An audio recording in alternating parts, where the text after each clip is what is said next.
Gravitational potential energy is the energy an object has due to its position in a system.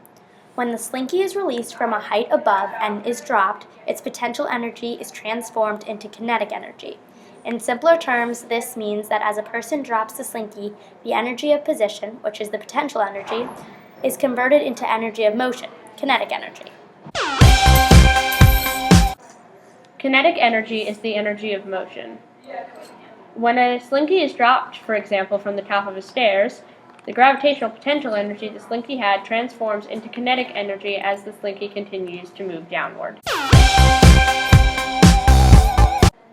Elastic potential energy is the energy that is stored in an object that has the ability to stretch or compress.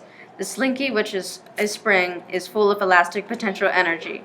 How much elastic potential energy in the spring corresponds to the amount of stretch in the slinky. The more stretch of the slinky, the more stored energy. Newton's first law states that an object in motion will stay in motion and an object at rest will stay at rest unless acted upon by a non-zero net force. In terms of the slinky, Newton's first law applies because the slinky continues to move once pushed either down the stairs or on something like a treadmill. The treadmill would provide a kind of push for the slinky, keeping it in motion in a slightly artificial sense. When a slinky is going down the stairs, it continues to slink down all of the stairs, powered only by itself until it reaches the bottom, where it is stopped by the floor. Since there is no step farther down to fall onto, the slinky simply stops itself.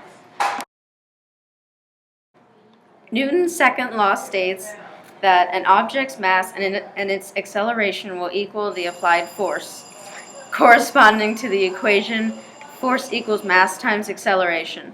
The more acceleration of the slinky, or the spring, while in motion will allow the slinky to apply more force. Newton's third law is the law that any actions will and always have an opposite reaction, equal in strength and magnitude.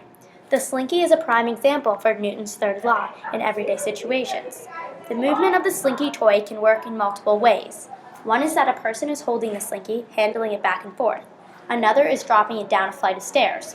These actions show the third law, since the slinky would not move unless acted upon by a person, which is the external force. Because the person has acted upon the slinky, the toy will move, which is equal and has an opposite reaction.